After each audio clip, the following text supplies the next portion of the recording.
Welcome everyone to our latest LinkedIn Live event, Health is Wealth with Dorian Dugmore. As a financial planning and wealth management firm, we mostly talk about money. However, we make no apology for going off piste at times and discussing matters that are not an area of our specialism, most certainly with Health is Wealth, as it is so important to our clients. It is for that very reason I'm so pleased to welcome back Dr Dorian Dugmore, who last year was our keynote speaker at our Businesssense event, Health is Wealth. This Q&A session is for everyone wanting to understand how to live a healthier lifestyle, both body and mind. Hello, Dorian. How are you today? And could you please introduce yourself to our audience?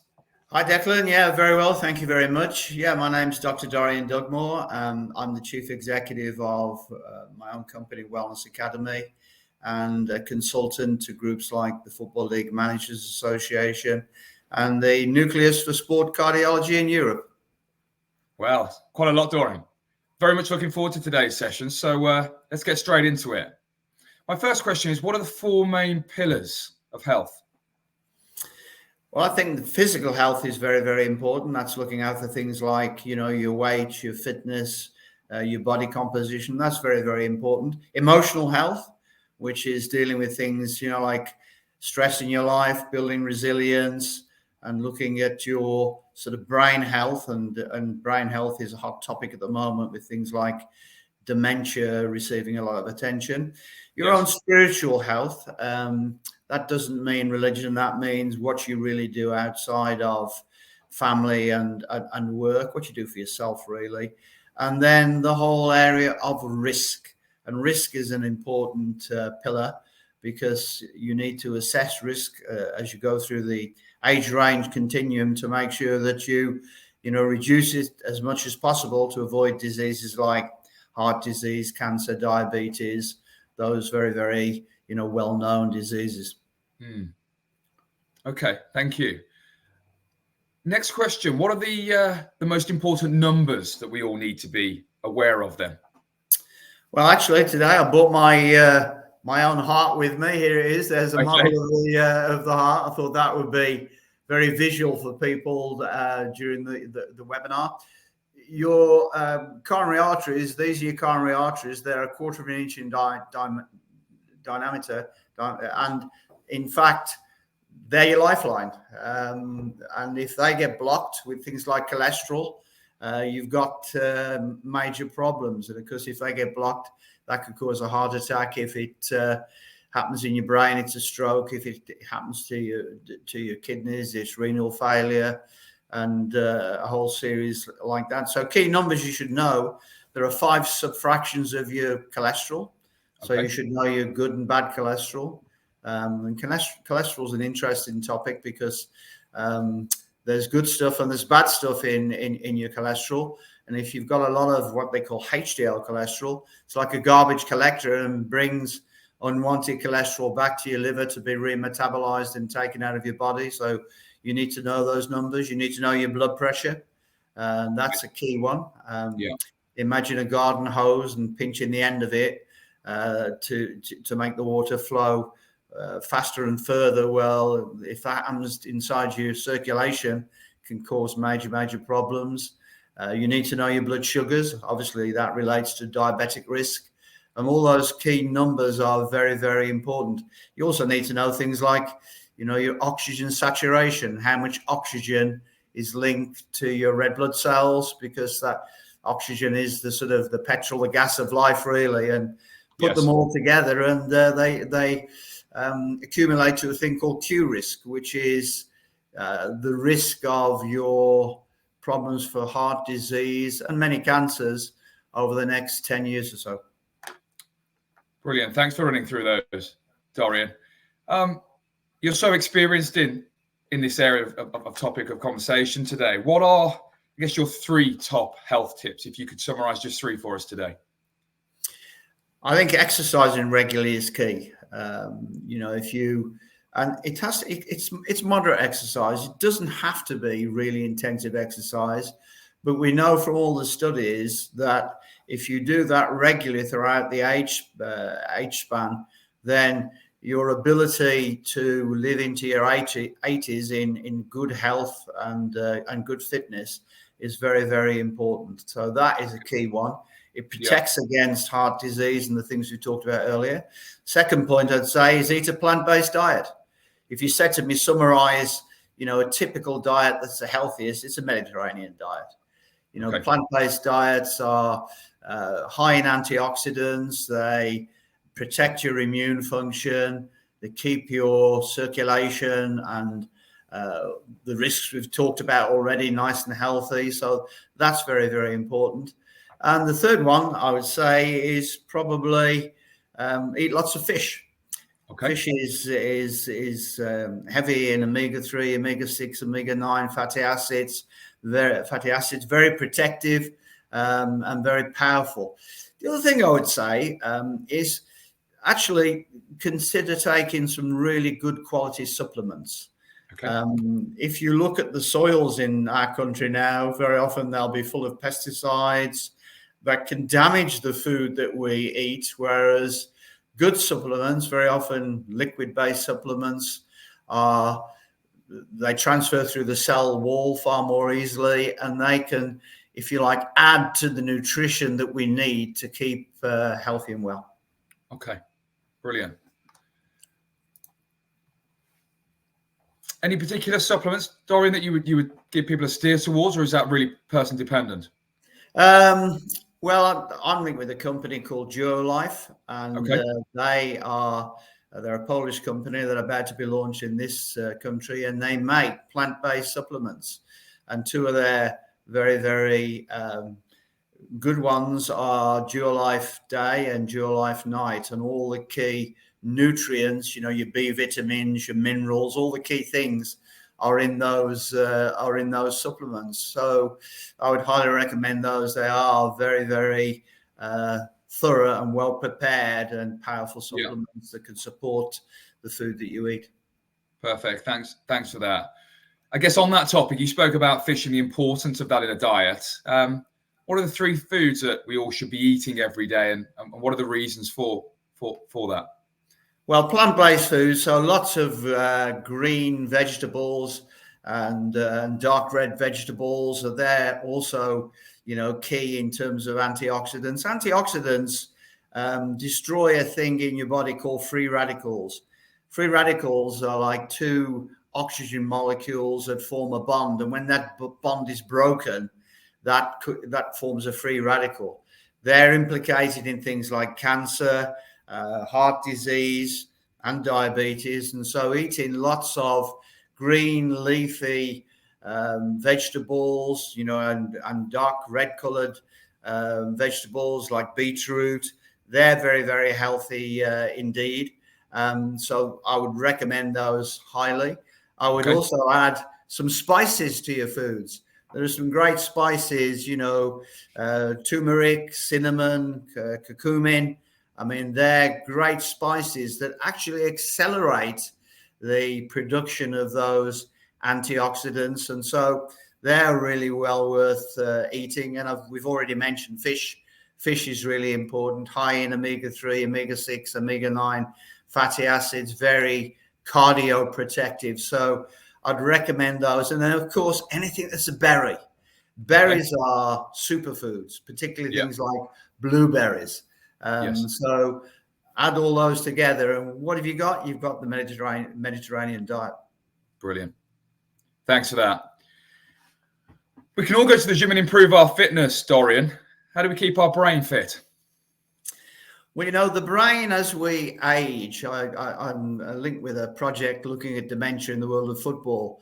And as we age, the brain matrix tends to thin out a little bit, and the spaces between the convolutions in the brain increase. And so when you compare a brain in the mid-70s to 80s to a 30-year-old brain, it probably takes, in the latter stages, the 70s to 80s, to at least twice as long to process information and deal with information. So the answer to a healthy brain is to challenge it. And that is to learn new things, take up the musical instrument that you've never had the time to really master. Okay. Do things like learn a new language, quite important. I have a friend who his father was clearly getting the early signs of dementia, and he started doing jigsaws. And he's done over 1,000 jigsaws, and surprise, surprise, his dementia has been curtailed and waylaid because he's really challenging himself with jigsaws. So that's so important, to challenge your brain as you age. As you age. Okay, interesting. Is it true that the fundamental question on changing your health behavior is how ready are you to change and improve your health behaviors in order to improve well-being? Yeah, readiness to change is a key element of improving your well-being. I mean, we assess that when we go out to companies and measure their key numbers and measure their health and well-being. And there are 6 stages of readiness to change. Let's take exercise as an example.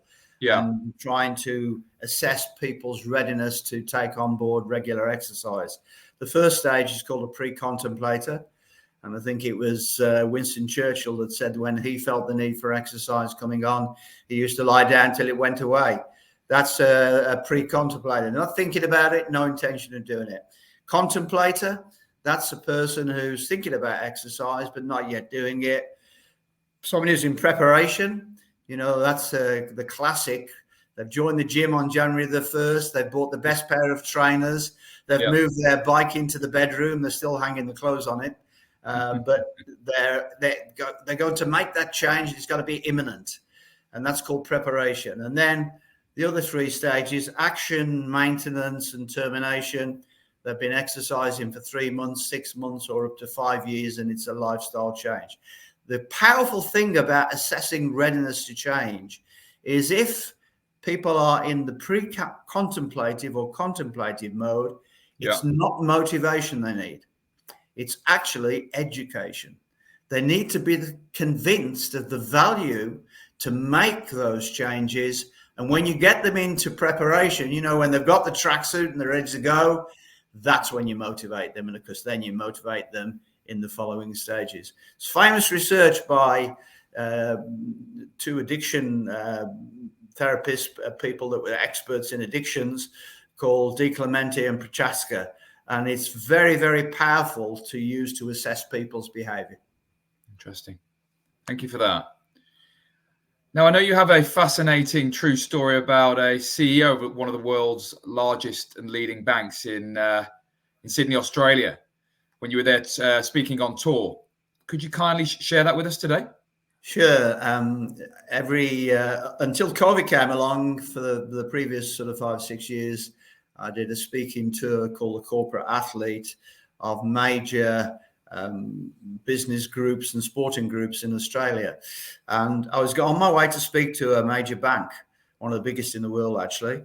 And I picked up a copy of the Sydney Morning Tribune, and I couldn't believe what I was seeing on the front page was the title Lifestyle and Chief Executives.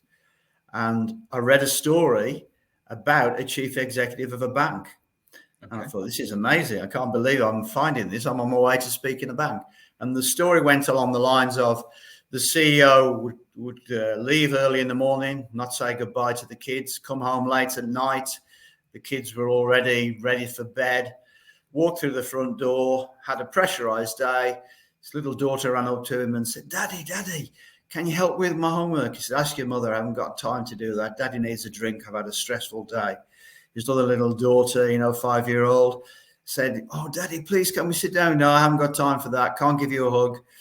Anyway, that was the approach he took. And then one day he came back a few weeks later, no kids, no wife. And he shouted upstairs, where is everybody? And his wife came down and said, the kids are hiding under the bed. They're frightened of you. He said, what do you mean? He says, just come upstairs. He went upstairs and his little daughter came from underneath the bed and said, Daddy, we're frightened of you. And his other daughter said, Daddy, here's a money box. We've managed to save some money. Could we buy some of your time to help me with your homework? His wife said, can you see what you're doing to this family? Is it really worth it? he did something quite dramatic. He built a shower at the back of the garage as he left his car and came into the house, went into the shower before he actually introduced himself to his wife and his kids, had a shower, put his sweats on, came out and greeted the family with some warmth and affection. Saved his marriage. So I read this story to the top 10 directors of this bank and the CEO, and it went deathly quiet. And the CEO stood up and said, I'm very familiar with that story because I'm embarrassed to tell you, it's me. I wrote it. Now, you couldn't script that, could you? You couldn't write that. No. But he changed his life. And from then on, he would go around the bank and ask people after 5:30 why they were still at work. Now, if they had a good reason, obviously, they may have had to have been at work.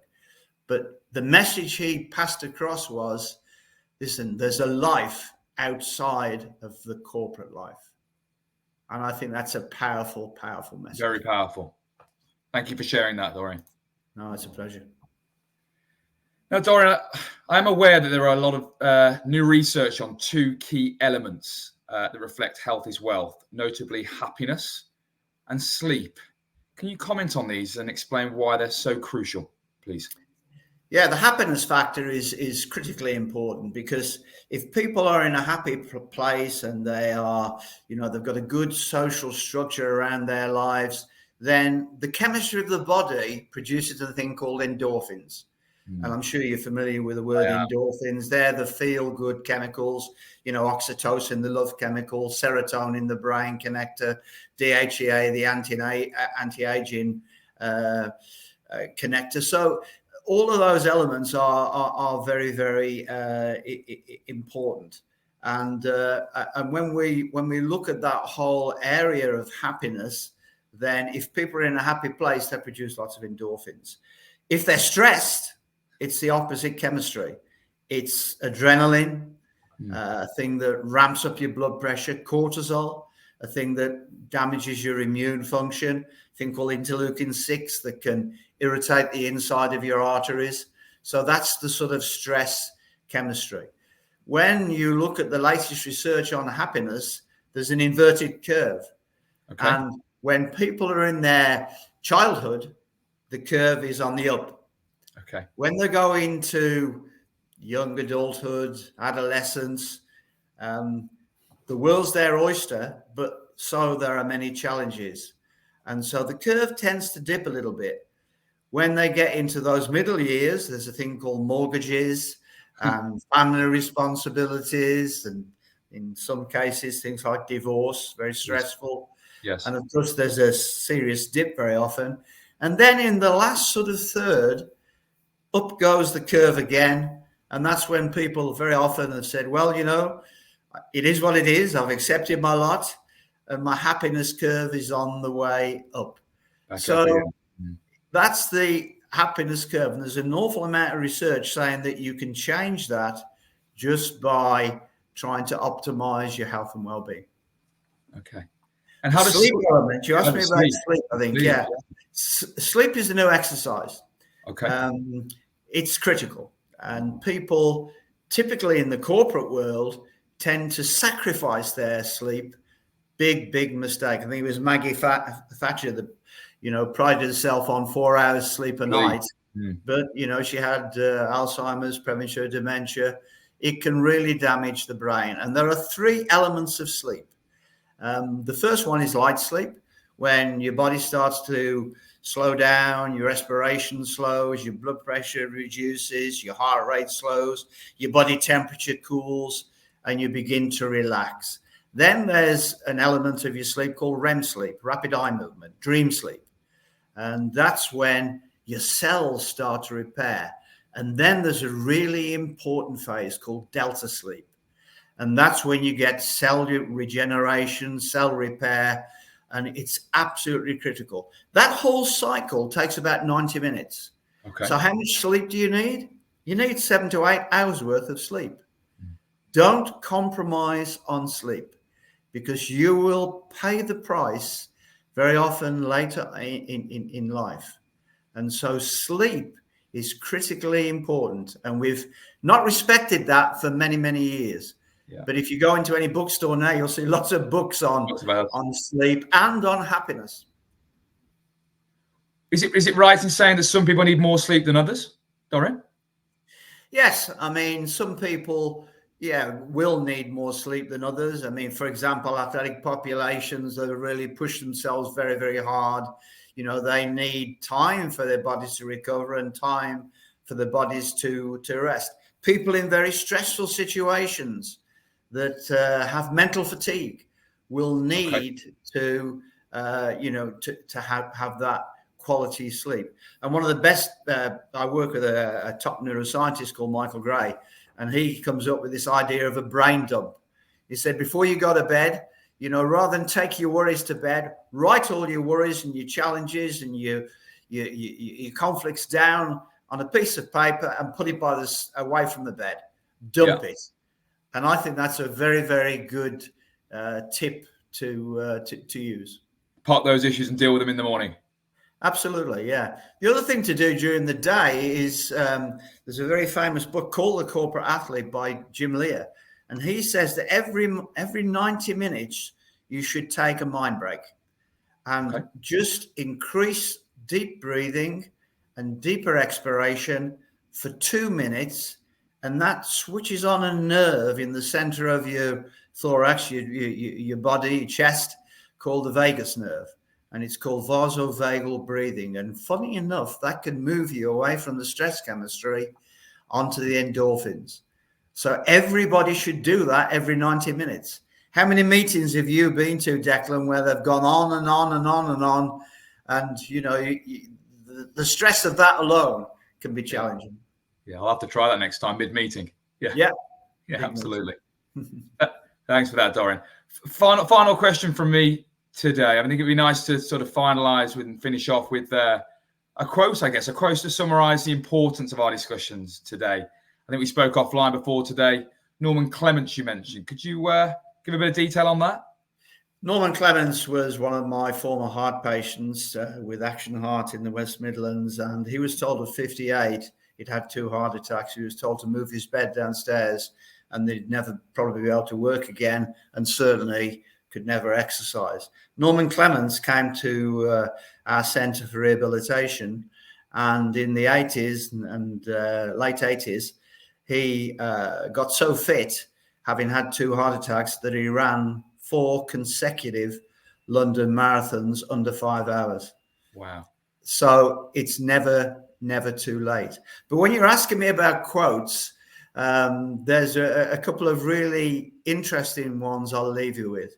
There's a very aged minister and politician called Edward Stanley that said, if you can't make time for exercise, for sure, you better make time for disease.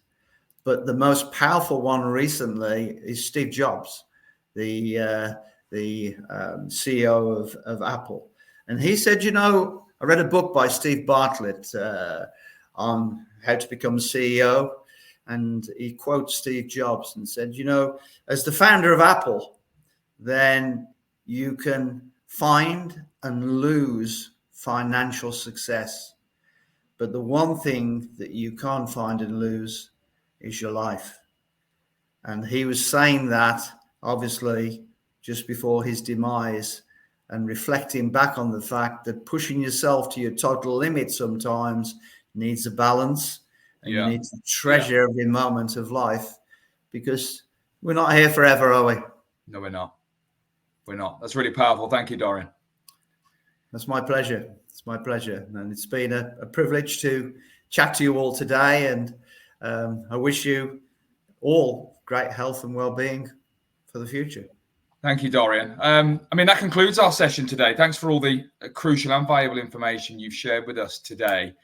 How do people get in contact with you, Dorian? They've got your email address on the bottom of our screen here. I guess your services, your company. Do you mind talking about that just for a moment or two? Sure. We have a website, www.drdoriandugmore.com. So that is an easy way to get in touch with me.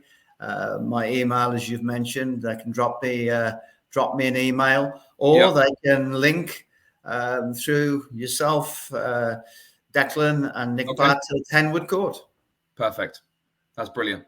Dorian, thanks so much for your time today. I just want to let the listeners know that this will be recorded and can be viewed on our YouTube channel. But again, thank you for your time today. Dorian, thank you again, and take care and goodbye for now. Cheers. Thank you ever so much, Declan. Have a great day. You too. Take care. Bye. Bye-bye.